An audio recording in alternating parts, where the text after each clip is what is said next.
नमस्कार दोस्तों, स्वागत है आप सभी का एक बार फिर से हमारे इस चैनल धार्मिक ज्ञान पर। दोस्तों, हर स्त्री यही चाहती है उसके घर में कभी क्लेश ना हो, उसका पति उसे प्यार करे, दिन रात उसी की ही चर्चा करे, उसे इज्जत दे, मान सम्मान दे और रुतबा पैसा दे, समाज में खड़े होने की शक्ति दे, उसकी बात का सम्मान करे, उसकी बात को समझे, उसकी हर समस्या का समाधान करे, उसका वो हर सपना पूरा करे। हर स्त्री अपने मन में जीवन में यही सपना सजाया होता है। मित्रों, जब किसी लड़की की शादी होती है और वो अपने ससुराल में आती है तो अपने पति से बहुत सारी उम्मीदें लेकर के आती है, क्योंकि उसका एक नया जीवन शुरू होने के लिए जाता है। वही जब पति गुस्सैल मिल जाता है, पत्नी का सम्मान नहीं करता, हमेशा पत्नी को सुनाता रहता है, उसकी भावनाओं की कदर नहीं करता, उसे हमेशा दुख पहुंचाता रहता है, तो ऐसे में पत्नी का जीवन पूरी तरह से नीरस हो जाता है और पत्नी रात दिन कुढ़ती रहती है। मित्रों, एक बार माता पार्वती ने भगवान शिव से पूछा, प्रभु, मैंने देखा है कुछ पुरुष ऐसे होते हैं जो अपनी स्त्रियों का सम्मान नहीं करते, वही हमेशा उनका अपमान करते रहते हैं, हमेशा पत्नी पर गुस्सा होते रहते हैं, छोटी छोटी बातों को लेकर के हमेशा नाराजगी जाहिर करते रहते हैं, जिससे पत्नी का सुख चैन पूरी तरह से छिन जाता है। तो प्रभु, मैं ये जानना चाहती हूं कि क्या कोई ऐसा उपाय नहीं है जिससे पुरुष का गुस्सा पूरी तरह से खत्म हो जाए और वो पत्नी का सम्मान करें, पत्नी को प्यार करें। फिर भगवान शिव कहते हैं, पार्वती, मैं तुम्हें एक ऐसे उपाय के बारे में बताता हूं। यदि कोई भी स्त्री सावन के 5 सोमवार अपने पति को चुपचाप एक चीज खिला देती है तो उसका पति जीवन भर उसका सम्मान करता है, उसे प्यार करता है, उस पर कभी गुस्सा नहीं करता, उसकी हर बात को महत्व देता है। फिर माता पार्वती कहती, हे प्रभु, आखिरकार वो चीज कौन सी है जो पुरुष को खिलाने मात्र से उसका गुस्सा हमेशा के लिए छूमंतर हो जाता है और पत्नी के जीवन में खुशियां भर जाती हैं। फिर भगवान शिव कहते हैं, पार्वती, अब मैं तुम्हें उस चीज के बारे में बताने से पहले तुम्हें एक छोटी सी कहानी सुनाता हूं। जब तुम कहानी को पूरे मन से सुनोगी तो तुम्हें वो पूरा उपाय ठीक से समझ में आएगा और वो चीज कौन सी है ये भी तुम्हें मालूम पड़ जाएगा। फिर माता पार्वती कहती है, ठीक है प्रभु, आप कहानी को सुनाना प्रारंभ करें, मैं कहानी को पूरे मन से सुनूंगी। तो मित्रों, कहानी शुरू करने से पहले मेरा आप सभी से अनुरोध है कि आप हमारी कहानी में खो जाएं। उससे पहले हमारे चैनल को सब्सक्राइब करके बेल आइकन अवश्य दबा लें, जिससे हमारी हर वीडियो का नोटिफिकेशन सबसे पहले आप तक पहुंच सके और आप हमारी हर वीडियो से प्राप्त ज्ञान का अपने जीवन में लाभ उठा सकें। तो आइए कहानी शुरू करते हैं। भगवान शिव कहते हैं, पार्वती, बहुत पुरानी बात है। एक नगर में एक राजकुमार रहता था। वो किसी ऐसी लड़की से शादी करना चाहता था जिसके सेब जैसे लाल लाल गाल हों, सेब के बीच जैसी कत्थई आंखें हों और सेब के रंग जैसा मीठा स्वभाव हो। लेकिन ऐसी लड़की उसको अपने राज्य में कोई नहीं मिली, इसीलिए वो ऐसी लड़की की खोज में दूसरे देश को चल दिया। 3 दिन और 3 रात की लगातार सवारी के बाद में राजकुमार एक ऐसी जगह पर पहुंचा जहां छोटी छोटी झाड़ियों की एक कतार लगी थी। उस कतार में एक झाड़ी के नीचे एक बालों वाली टांग बाहर निकली हुई थी। फिर तो राजकुमार उस टांग को देख करके रुक गया। तभी उसने एक आवाज सुनी, उफ, मेरी बदकिस्मती, जो मैं यहां पर चिपक गया हूं। वहीं झाड़ियों में से फिर आवाज आई, मेरी टांग खींचो, तभी तुमको पता चलेगा कि मैं कौन हूं। फिर राजकुमार ने कहा, अच्छा। और ऐसा कहकर के राजकुमार ने जोर लगा करके जैसे ही उसकी टांग खींची तो एक छोटा आदमी जिसका शरीर गोल था और वो लाल और हरे रंग के कपड़े पहने था, एकदम से बाहर निकल आया। फिर उसने राजकुमार को अपने को बाहर निकालने के लिए धन्यवाद दिया। वहीं राजकुमार ने पूछा, मुझे तुम्हारी सहायता करके बड़ी खुशी हुई, परंतु झाड़ियों में क्यों पड़े थे ये बताओ। तो वो आदमी बोला, हे राजकुमार, एक राक्षस ने मेरी बेटी को चुरा लिया है। जैसे ही उसने मेरी बेटी को यहां पर आकर पकड़ा तो मैं यहां आकर छिप गया और राक्षस मेरी बेटी को लेकर के यहां से चला गया। फिर राजकुमार ने पूछा, तो क्या वो तुम्हारी बेटी को यहां से उठाकर ले गया है? तो आदमी ने कहा, हां, उसने उसको अपनी एक उंगली और अंगूठे के बीच में दबाया और राक्षस लेकर के उड़ गया। मैं तो बिल्कुल गूंगा सा हो गया और सांस भी नहीं ले सका। फिर तो राजकुमार बोला, यह तो बड़ा बुरा हुआ, वो तुम्हारी लड़की को किस ओर लेकर गया है। वही वो व्यक्ति राजकुमार से फिर कहने लगा, हे राजकुमार, वो राक्षस मेरी बेटी को भूखे कुत्ते, थकी हुई जादूगरनी और खाई के पार बने दरवाजे के उस पार लेकर गया है। भगवान शिव कहते हैं, पार्वती, वहीं जैसे ही उस आदमी ने राजकुमार को सारी बात बताई तो राजकुमार ने फिर कहा, भूखे कुत्ते, थकी हुई जादूगरनी और खाई के पार बने दरवाजे के उस पार यदि तुम्हारी बेटी को वो राक्षस ले गया है, तुम चिंता मत करो, मैं तुरंत ही जाता हूं और तुम्हारी बेटी को अभी लेकर आता हूं। मगर एक बात बताओ, तुम्हारी बेटी देखने में कैसी है? यदि मुझे यह मालूम पड़ जाएगा कि तुम्हारी बेटी इस प्रकार दिखती है तो मुझे पहचानने में उसे बहुत आसानी होगी और मैं तुम्हारे पास में तुम्हारी बेटी को वापस ला सकूंगा। वहीं राजकुमार की बात को सुनकर के वो आदमी कहने लगा, हे राजकुमार, मेरी बेटी के गाल उसके सेब जैसे लाल हैं, आंखें उसकी सेब के बीज जैसी कत्थई है और स्वभाव उसका सेब के रस जैसा मीठा है। भगवान शिव कहते हैं, हे पार्वती, इधर राजकुमार को भी ऐसी ही लड़की की खोज थी। फिर तो राजकुमार जो था उस आदमी की बात को सुनते ही उस पर बिल्कुल भी नहीं रुका गया और कहने लगा, अब तुम चिंता मत करो, मुझे भी ऐसी ही लड़की की तलाश थी। और फिर इस प्रकार राजकुमार जो था तुरंत ही अपने घोड़े पर सवार हो गया और उस लड़की की खोज में दौड़ चला। और फिर चलते चलते राजकुमार दूर जंगल में निकल गया, मगर राक्षस का ठिकाना नहीं ढूंढ सका। और फिर वो परेशान होकर के एक सरोवर के किनारे सोच विचार में बैठा हुआ था। तभी संयोग से घूमते घामते उसी सरोवर के किनारे एक साधु आ जाते हैं जो विष्णु भगवान के उपासक थे। वही जब साधु ने राजकुमार को बहुत ज्यादा चिंता में देखा तो साधु ने कहा, क्या बात है राजकुमार, इतनी चिंता में क्यों हो? आखिरकार क्या समस्या है? वहीं साधु की बात को सुनकर के राजकुमार ने बताया, महाराज, एक राक्षस यहां पर कहीं जंगल में रहता है और वो एक लड़की को उठाकर अपने साथ में ले गया है। मुझे वहां तक पहुंचना है, मगर मैं कैसे पहुंचूं? मैं उसका ठिकाना ढूंढ ढूंढ कर परेशान हो गया, लेकिन मुझे राक्षस का वो ठिकाना नहीं मिल सका। इसीलिए मैं सोच विचार में बैठा हूं कि मुझे क्या करना चाहिए। भगवान शिव कहते हैं, हे पार्वती, इस प्रकार राजकुमार की बात को सुनकर के साधु ने दिव्य दृष्टि से देखा कि उस राक्षस का ठिकाना कहां पर है।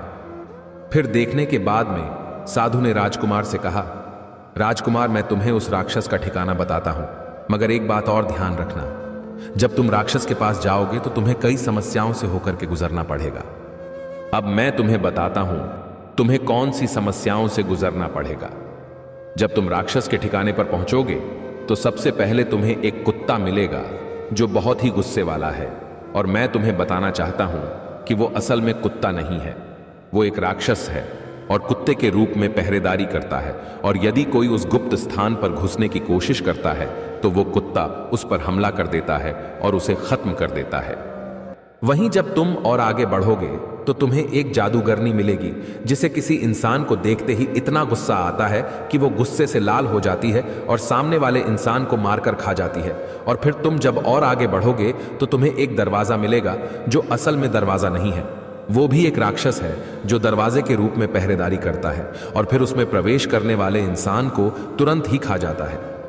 भगवान शिव कहते हैं, हे पार्वती, वहीं वो साधु जो था राजकुमार से आगे कहता है, हे राजकुमार, यदि तुम्हें इन तीनों के गुस्से से बचना है, इनके गुस्से को काबू में करना है, उनका गुस्सा खत्म करना है, तो तुम्हें अपने साथ में एक चीज रख कर ले जानी है। और जब वो तुम्हारे ऊपर गुस्सा करना प्रारंभ हो तो उनसे कहना कि मुझ पर गुस्सा मत करो, मैं तुम्हें एक ऐसी चीज पिलाने वाला हूं जिसको पीने के बाद में तुम अमर हो जाओगे। और फिर तुम उस चीज को निकालना जिसके बारे में मैं तुम्हें बताता हूं, और फिर तुम उस चीज को उन तीनों को 5-5 चम्मच पिला देना। और फिर वो जैसे ही इस चीज को पिएंगे तो उस चीज के प्रभाव से वो तुम्हारे गुलाम हो जाएंगे और तुम्हें आगे जाने के लिए खुशी खुशी रास्ता दे देंगे और तुम्हारे साथ में मित्रवत व्यवहार करेंगे। भगवान शिव कहते हैं, हे पार्वती, इस प्रकार साधु की बात को सुनकर कि राजकुमार ने जंगल से उस चीज की व्यवस्था की जो साधु ने बताई थी और फिर अपने साथ में लेकर के राक्षस के ठिकाने पर पहुंच गया। राजकुमार हवा की गति से भागा जा रहा था कि एक कुत्ते का घर आया। कुत्ता अपने घर से निकलकर भौंकने लगा। राजकुमार, तुम कहां जा रहे हो? सावधान हो जाओ, यदि तुमने आगे जाने की कोशिश की तो मैं तुम्हें खा जाऊंगा। वहीं राजकुमार ने वो चीज निकाली जिस चीज के बारे में साधु ने बताया था और फिर उस कुत्ते से कहा, तुम्हें मैं एक ऐसी चीज पिलाऊंगा कि तुम अमर हो जाओगे, मुझे आगे जाने दो। फिर कुत्ता कहने लगा, यदि ऐसी बात है तो ठीक है, तुम मुझे वो चीज दिखाओ, वो चीज क्या है? वही राजकुमार ने वो चीज निकाली और कुत्ते को पिला दी और कहा, मैं राक्षस के किले को जा रहा हूं जहां सेब जैसे सुर्ख गाल वाली, सेब के बीज जैसी कत्थई रंग की आंख वाली और सेब के रस जैसे मीठे स्वभाव वाली लड़की कैद है। फिर कुत्ता बोला, मुझे किसी को देखते ही एकदम से क्रोध आ जाता था। वही राजकुमार की बात को सुनकर के कुत्ता कहने लगा, हे राजकुमार, मुझे किसी को भी देखते ही एकदम से क्रोध आ जाता था, लेकिन जब से मैंने तुम्हारी दी हुई चीज पी है तब से मेरा गुस्सा पता नहीं कहा गायब हो गया। राजकुमार, तुम बहुत अच्छे हो, अब तुम आगे जा सकते हो। मैं तुम्हें कोई नुकसान नहीं पहुंचाऊंगा, मगर एक बात ध्यान रखना, यदि तुम्हें कहीं पर वो लड़की दिखाई ना दे या वो लड़की कहीं पर नहीं मिले तो तुम्हें वहां पर एक सेब दिखाई देगा, तुम उस सेब को अवश्य उठा लेना। भगवान शिव कहते हैं, हे पार्वती, इस प्रकार राजकुमार ने उस कुत्ते को अपना खाना दे दिया, जो स्वयं के खाने के लिए अपने साथ में लाया था, और कहा, ये लो कुछ रोटियां और इन्हें खा करके अपनी भूख मिटाओ।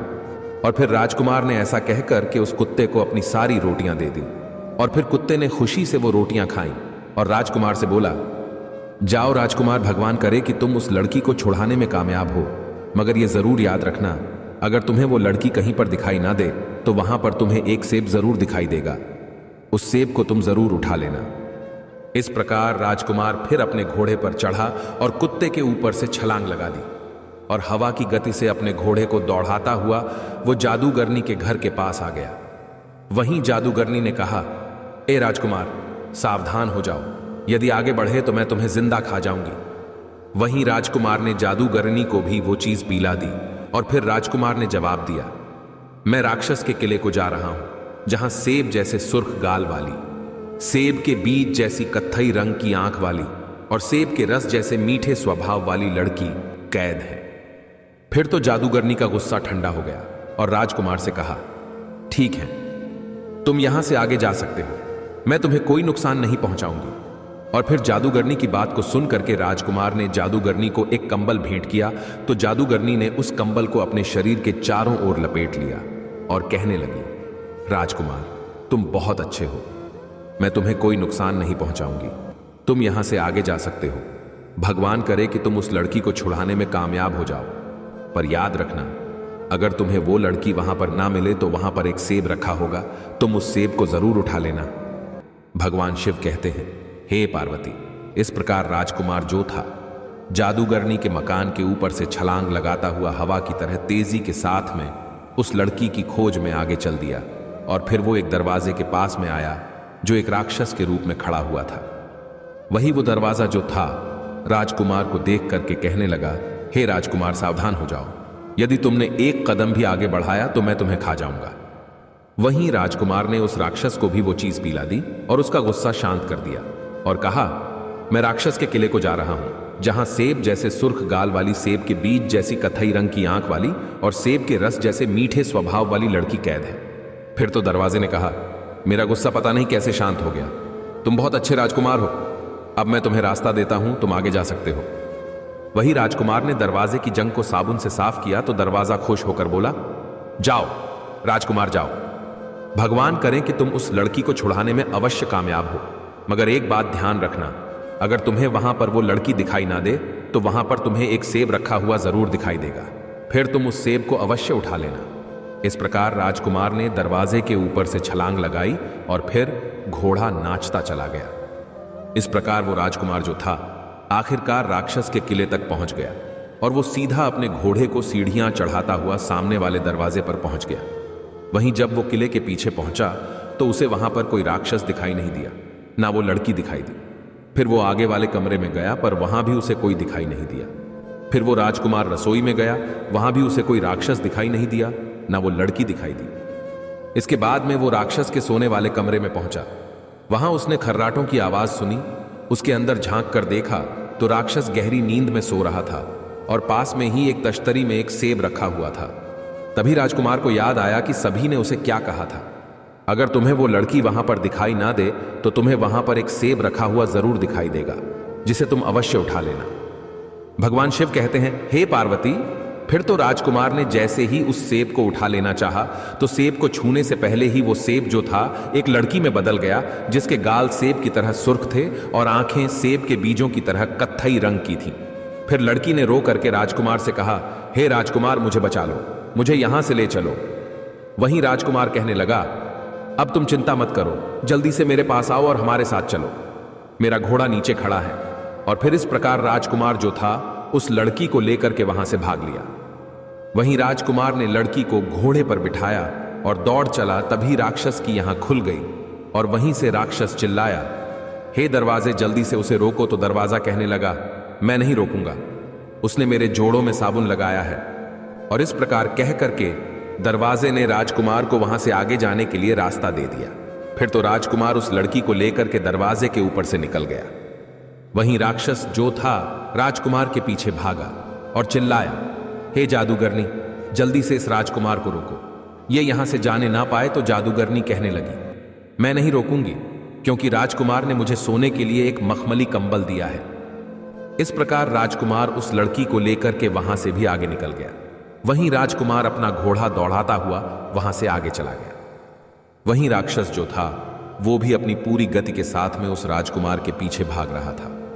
फिर वो चिल्लाकर बोला, ए कुत्ते, जल्दी से इस राजकुमार को रोक ले, इसे जाने नहीं देना। तो कुत्ता कहने लगा, मैं राजकुमार को नहीं रोकूंगा, उसने मुझे खाना दिया है। और फिर राजकुमार जो था लड़की को लेकर के आगे बढ़ गया।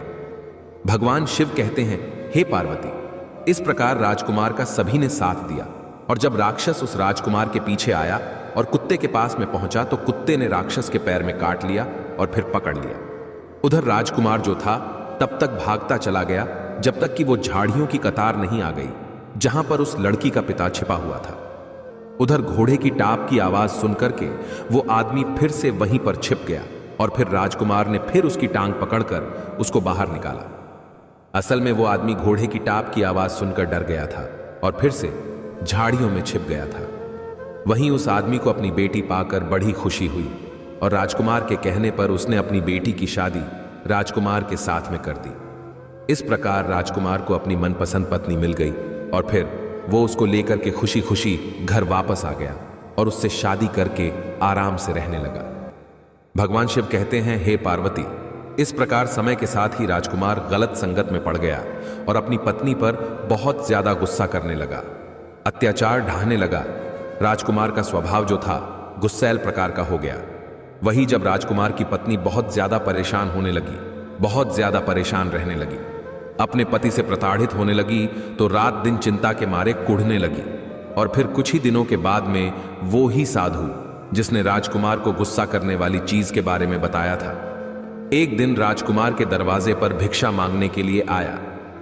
फिर जब उस राजकुमारी ने साधु को भिक्षा दी और उधर साधु ने राजकुमारी की चिंता की, जब लकीरों को देखा और जब साधु को मालूम पड़ा कि इस राजकुमारी का पति बहुत ज्यादा गुस्सैल स्वभाव का हो गया है, तो साधु ने जो चीज राजकुमार को बताई थी उसी चीज के बारे में राजकुमारी को भी बता दिया। और फिर राजकुमारी ने बेल के 5 पत्तों का रस लेकर के उसमें सुपारी मिलाकर के सावन के 5 सोमवार राजकुमार को चुपचाप पिला दिया, जिसके प्रभाव से राजकुमार का गुस्सा हमेशा के लिए समाप्त हो गया और वो राजकुमारी से प्यार करने लगा।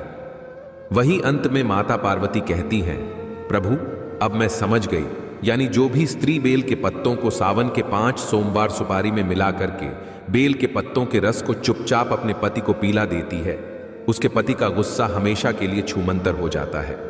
फिर भगवान शिव कहते हैं, हे पार्वती, तुमने ठीक समझा, बेल का पत्ता मुझे बहुत ही प्रिय है और ये इंसान के गुस्से को छूमंतर कर देता है। तो मित्रों, यदि आपको वीडियो पसंद आई हो तो प्लीज आप हमारे चैनल को सब्सक्राइब करें और भगवान शिव और पार्वती के लिए एक लायक करना ना भूलें।